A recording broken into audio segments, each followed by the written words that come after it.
యాయ్ కర్త, ఈ సోమిలోకుడికి కనీస భృతి కంటే ఎక్కువ ఇవ్వకూడదని చెప్పాను నేను, కానీ నువ్వేమో 300 కాసులు ఎందుకు ఇచ్చావు అన్నట్ట. వీడు రోజు తినడానికి ఎంత అన్నం చాలు, వీడికి తినడానికి అన్నం, కట్టుకోవడానికి గొడ్డ, ఇంతకు మించి వీడికి ఏమి ఇవ్వకూడదని చెప్పాను, నువ్వు 300 కాసులు ఎందుకు ఇచ్చావు అన్నాడు అనమాట ఒకడు. అప్పుడు రెండోవాడు అన్నాడు, కర్మ, నీకు తెలియనిదేముంది, కర్మకి తగిన ఫలితం నేను ఇవ్వాలి, నేను కర్తని, నువ్వు కర్మవి. వాడు పని చేశాడు, ఆ పనికి తగిన ఫలితం ఇచ్చాను, ఇంకా అది వాడికి దక్కుతుందా లేదా అనేది నీ మీద ఆధారపడి ఉంది అన్నాడు. అంటే ఏమిటనమాట, ఇక్కడ ఇద్దరు పురుషుల్లో ఒకడు కర్త, రెండోవాడు కర్మ. ఉదాహరణకి ఇప్పుడు నేను పురాణం చెబుతున్నాను కాబట్టి నేను పురాణకర్తని, పురాణం చెప్పే నేనే కర్తని. అలాగే ఒక ఆయన వంట చేస్తున్నాడు, ఆ వంట చేసేవాడు వంటకి కర్త. ఇక కర్మ అంటే ఏమిటి, ఆ వంట చేసిన తర్వాత దాన్ని తిని జీర్ణం చేసుకోవడం వాడి కర్మ. అలాగే పురాణం చెప్పాను, ఈ చెప్పిన దానికి వచ్చిన ఫలితం ఉందే అది కర్మ.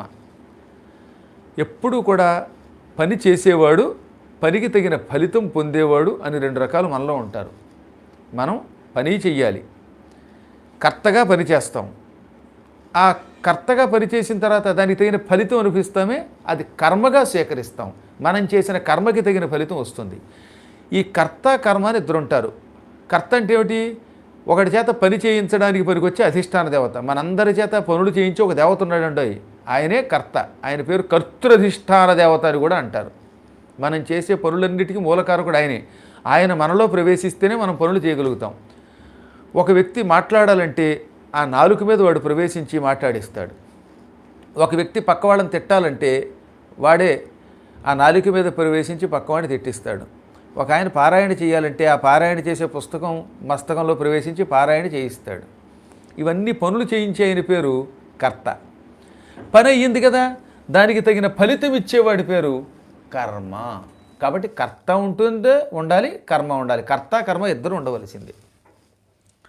కర్త ఎప్పుడూ కూడా ఒక వ్యక్తి పని చేయగానే ఆ పనికి తగిన ధనం ఇచ్చేస్తాడు. కానీ కర్మ అనేవాడు రెండోవాడు ఉంటాడు. అబ్బాయి వీడు చేసిన పనికి ఎంత వీడికి అనవసరం, వీడికి ఎంత దక్కకూడదు, అబ్బే మరీ ఎంత సొమ్మ వాడికి అని ఏం చేస్తాడట, వాడికి రావలసినటువంటి ఆదాయం ఎంత రావాలో అంతే ఇప్పిస్తాడు. వాడి కర్మఫలంలో, వాడి అదృష్టంలో, వాడి పూర్వజన్మ సుకృతంలో ఎంత ఉందో అంతే ఇప్పిస్తాడు. అందుకే ఒక్కొక్కడికి నెల జీతం 40,000 వస్తుందా, కానీ కర్మగాలు ఇంటికి వచ్చేసరికి 5,000 మిగలదు. ఒక్కొక్కడికి 5,000 జీతమా, కానీ 5,000 కదలకుండా పక్కనే ఉంటాయి. ఎందుకంటే 5,000 జీతం, ఉదాహరణకు ఒక ఆయనకి 10,000 జీతం ఇస్తున్నారండి అనుకుందాం, నెలకు 10,000 బ్యాంకులో అకౌంట్లో వేస్తున్నారు. వాడికి ఎక్కడో పూర్వజన్మ సుకృతం ఉంటుంది కదా, ఆ పూర్వజన్మ సుకృతంలో ఏంటనమాట, ఈ 10,000 జీతం బ్యాంకులోనే ఉంటుంది. వాడు తీరా ఉద్యోగంలో జాయిన్ అయ్యాక 7 సప్తాహాలు దొరికితే రోజు భోజనం టిఫిన్ వెళ్ళిపోతుంది.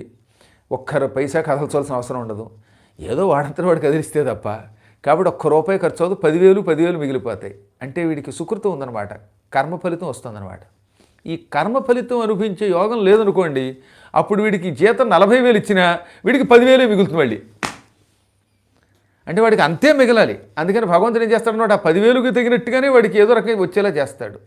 ఒక్కొక్కడు ఎంత గింజుకున్నా, వాడు ఎంత ప్రయత్నించినా, డబ్బు వచ్చినా వాడికి ఎంత మిగలాలో అంతే మిగులుతుంది. ఆ ఎంత మిగలాలో అంతే మిగిల్చేవాడు కర్మాధిష్టాన దేవత. అందుకే మనం ఆ ఇద్దరిని జాగ్రత్తగా చూసుకోవాలి. ఆ ఇద్దరూ బాగుండాలంటే, ఆ ఇద్దరూ మనకి మంచి ఫలితం ఇవ్వాలంటే మనం ఏం చేయాలి అంటే, భక్తితో గురువు గారిని పూజించాలి, బయటికి వెళ్ళి తిట్టకూడదు.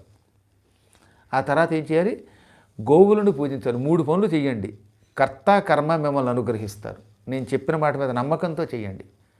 మొట్టమొదటిది గురు పూజ. ఇంకా ప్రాణం ఇచ్చేయండి గురువు కోసం. ఎప్పుడు గురువుని ఈ ప్రశ్న వేయకండి, నువ్వెవడివి అని ధిక్కరించకండి. 2 గోవులను పూజించండి. 3వది దేవాలయంలో ప్రదక్షిణలు చేయండి. ఈ 3 పనులు చేస్తే కర్త కర్మ మిమ్మల్ని అనుగ్రహిస్తారు. గురుడు, గోవు, ఆలయంలో ప్రదక్షిణ. ఇంకిది ఈ రోజు నుంచి శిలాశాసనం అనుకుని చేయండి. మిమ్మల్ని శుభాలు పొందకపోతే అడగండి.